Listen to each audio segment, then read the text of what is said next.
Baik, Assalamualaikum warahmatullahi wabarakatuh. Kami dari kelompok 9 akan mempresentasikan makalah aspek perkembangan sosial emosi anak. Nah, perkenalkan di sini saya Intan Muharromah dengan akhiran NIM 205061 dan di sini saya tidak sendiri. Untuk Zuria, silahkan. Saya Zuria Quratul Aini dengan NIM akhir 059. Baik, untuk selanjutnya dalam peraturan Presiden Perpres nomor 60 tahun 2013, anak usia dini merupakan bayi yang lahir hingga anak-anak yang belum genap 6 tahun. Dalam tumbuh kembang ini tentu anak-anak memiliki perkembangan emosi dan sosial yang cukup signifikan. Nah, pada anak usia dini juga perkembangan sosial emosi ini akan terbentuk dengan cara mengajak anak terjun langsung pada lingkungan masyarakat sehingga sosial emosi yang dimilikinya secara perlahan akan terbentuk seiringnya ia berinteraksi dengan masyarakat luas. Nah, yang pertama ada beberapa faktor yang mempengaruhi perkembangan sosial emosi anak. Nah, di sini ada 3, ada faktor hereditas, faktor lingkungan, dan faktor umum. Untuk yang faktor hereditas itu secara garis besar disebut juga dengan istilah nature ya. Faktor ini merupakan karakteristik bawaan yang diturunkan dari orang tua, biologis atau orang tua kandung. Bawaan dari lahir inilah yang menentukan perkembangan anak sejak lahir. Namun, dalam faktor hereditas ini tidak cukup untuk membentuk suatu individu secara potensial.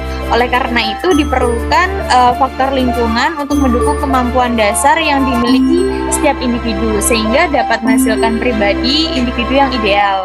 Nah, faktor hereditas ini sendiri dalam diri individu dipandang dapat mempengaruhi dalam perkembangan jasmani seperti warna kulit, lalu warna mata, jenis rambut, dan sebagainya. Nah, yang kedua ada faktor lingkungan.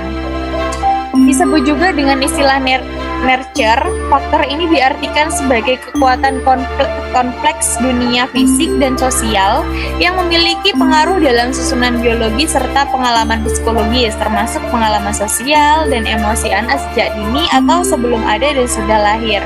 Faktor ini meliputi 2 pengaruh. Yang pertama itu faktor lingkungan itu ada intern atau keluarga. Keluarga ialah lingkungan yang pertama dan utama. Oleh karena itu keluarga memiliki peranan yang sangat penting atau sangat utama dalam menentukan pengembangan sosial dan emosi anak. Dan dari keluarga inilah anak memiliki pendidikan pertama dari keluarga. Jadi intinya anak baru lahir atau anak usia dini itu terutama belajar dari keluarga. Nah, seperti itu.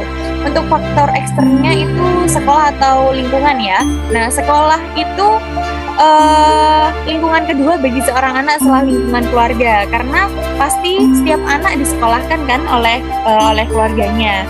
Nah, di sekolah tentunya anak-anak akan berhubungan dengan gurunya, dengan teman-teman sebayanya. Nah, hubungan ini sangat mempengaruhi perkembangan sosial emosi anak.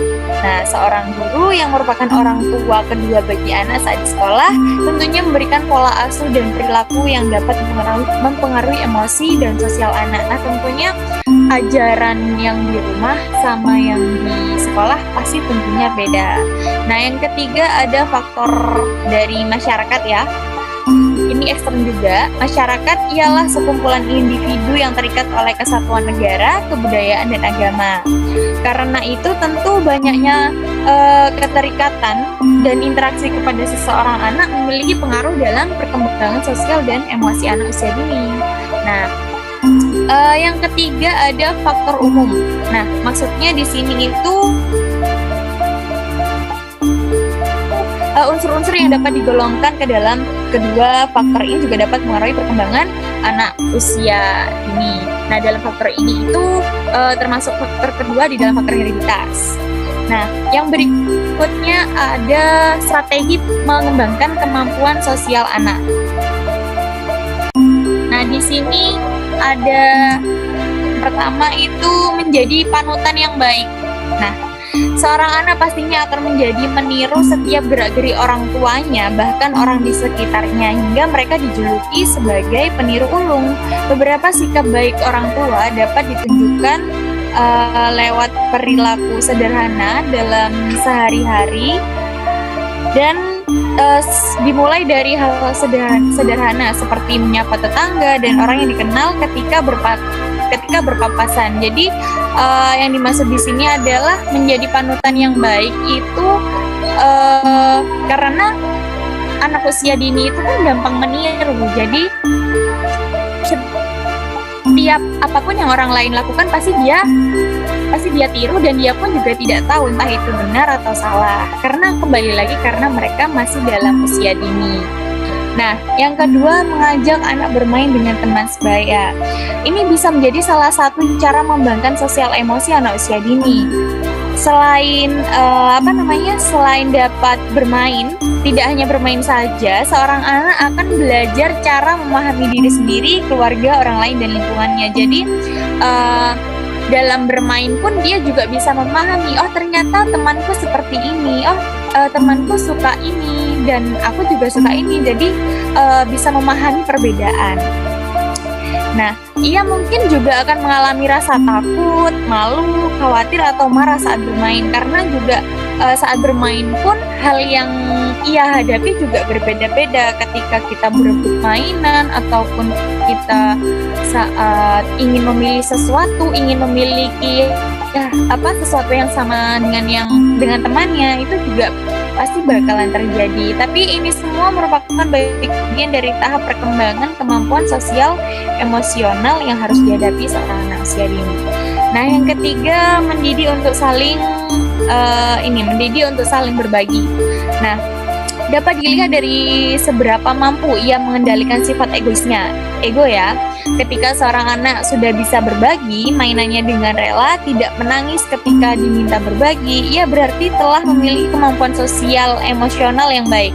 Salah satu caranya ialah seorang ibu atau seorang siapapun bisa mendorong anak-anak usia dini untuk mengajak mengumpulkan pakaian atau mainannya yang sudah tidak dipakai tetapi masih terlihat bagus untuk disumbangkan kepada anak yang lebih membutuhkan, dan selalu memberikan pujian ketika ia mulai menunjukkan kemampuan berbaginya atau hal-hal baik lainnya. Jadi seperti semisal ada buku yang masih kosong atau buku yang masih layak dipakai tapi temannya tidak mempunyai buku, alangkah baiknya kita mengajarkan bagaimana kalau diberikan kepada si A, bagaimana kalau kita sumbangkan kepada si B. Nah, dari situ dia juga bisa berpikir kritis bahwa indahnya berbagi, kita bisa berbagi kepada sesama teman. Nah, setelah itu kita jangan hanya mengajarkan cara berbagi, tapi kita harus memberikan apresiasi terhadap anak usia dini, bahwasannya dia telah berhasil atau tidak gagal dalam berbagi. Contoh halnya,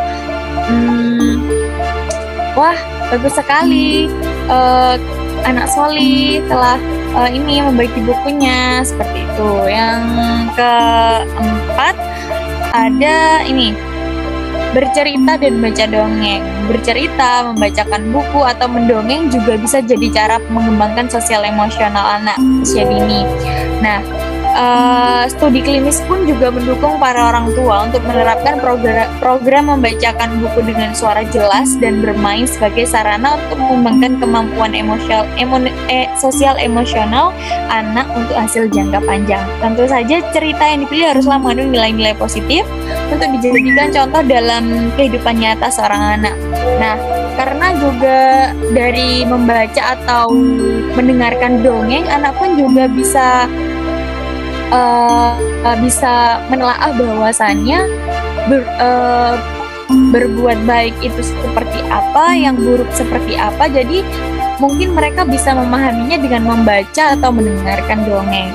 Nah, tanpa harus mendikte, lewat kebiasaan bercerita ini lama-kelamaan seorang anak akan mengerti dan menjadikan nilai positif tersebut sebagai bagian dari dirinya. Jadi setiap apapun hal-hal yang baik itu bisa menjadi nilai positif bagi anak usia dini.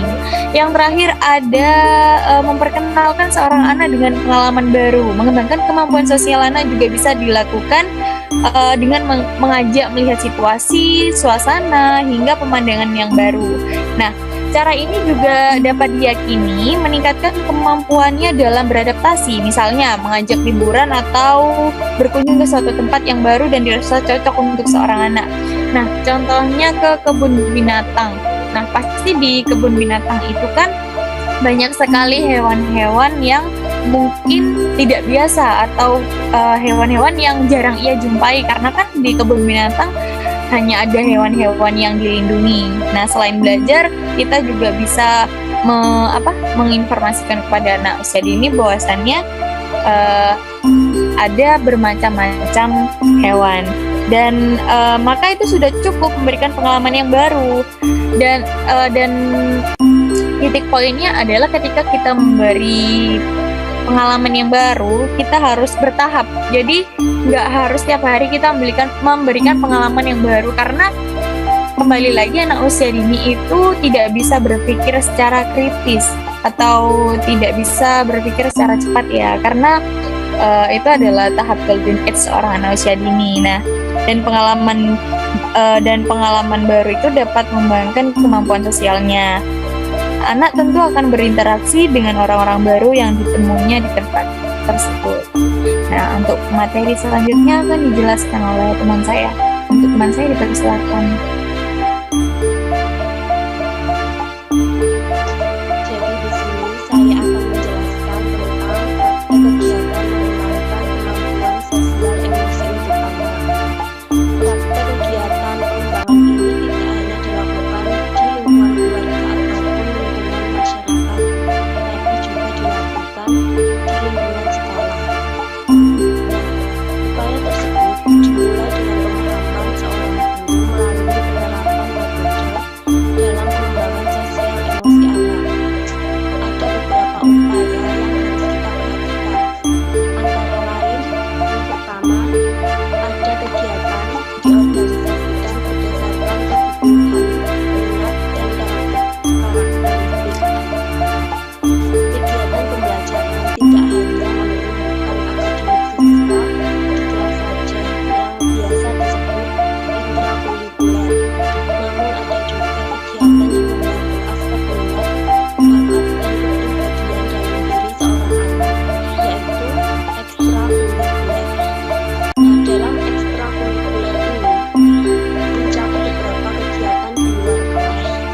Seorang anak juga bisa mengembangkan minat dan bakatnya sesuai apa yang dia inginkan dan apa yang menjadi kelebihan dia. Nah, selain itu, karakteristik seorang anak pun juga dapat berkembang dengan sendirinya saat dia mulai mengikuti berbagai aktivitas dan kegiatan di kelas maupun luar kelas, serta kebutuhan seorang anak di kelas, di sekolah ataupun kelas pun dapat terjamin tepat dan terpenuhi secara baik.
saatnya kita memberikan kesempatan kepada mereka untuk memberikan pendapat dan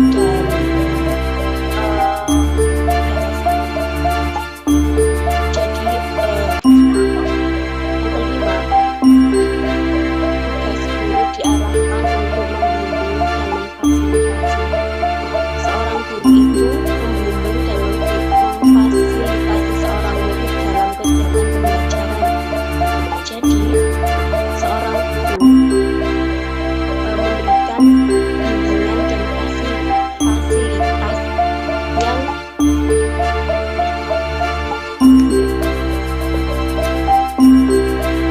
tugas guru diarahkan untuk membimbing dan memfasilitasi.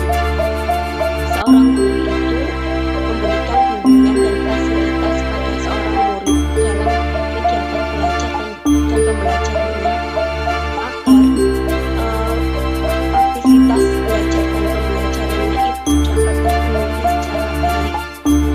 Seorang guru juga tidak mempunyai hak untuk mengatur berbagai perilaku secara otoriter. Yang keenam, ada peraturan kelas diorganisasikan secara jelas. Kedua peraturan harus diorganisasikan dan dibentuk secara jelas agar kegiatan belajar dan pembelajaran dapat berjalan dengan lancar. Selain itu, agar tidak menimbulkan kesalahpahaman terhadap guru dan anak didiknya dan membuat aktivitas di kelas menjadi kondusif dan nyaman untuk anak belajar di kelas itu. Yang ketujuh, ada pembimbingan dan kegiatan memfasilitasi dilakukan dengan penuh kasih sayang. Pembimbingan dan kegiatan ini dilakukan dengan penuh kasih sayang sehingga dapat mempersiapkan anak menjadi pribadi dan anggota masyarakat yang sehat dan mampu bersosialisasi dan berkomunikasi secara efektif. Yang kedelapan, ada organisasi kegiatan memberi kesempatan dan menunjukkan agar orang tua dapat berpartisipasi dalam sekolah. Tentu saja, sekolah diharuskan menjalin komunikasi pada orang tua murid agar tidak menimbulkan kesalahpahaman. Selain itu, orang tua yang aktif dalam memperhatikan perkembangan anaknya di sekolah pasti akan memiliki rasa peka dengan tumbuh kembang karakteristik dan bakat minat yang terlihat pada anak tersebut. Yang kesembilan, ada komunikasi dan hubungan harus diciptakan. Hal ini akan menciptakan suasana yang tidak menutup penilaian, tetapi menarik, menggairahkan, dan menunjukkan penerimaan sehingga dapat memberi landasan materi dalam pertumbuhan sosial emosional. Berdasarkan hasil penelitian yang relevan, perkembangan kecerdasan emosional siswa sudah baik. Ada 5 aspek, yaitu kesadaran diri, memanfaatkan emosi secara produktif, empati, dan membina hubungan. Adapun peran guru dalam melatih kecerdasan emosionalnya yaitu dengan menanam nilai positif, melalui nasihat dan pemberian ruang. Sekian itu yang dapat saya jelaskan, dan maaf jika ada kesalahan.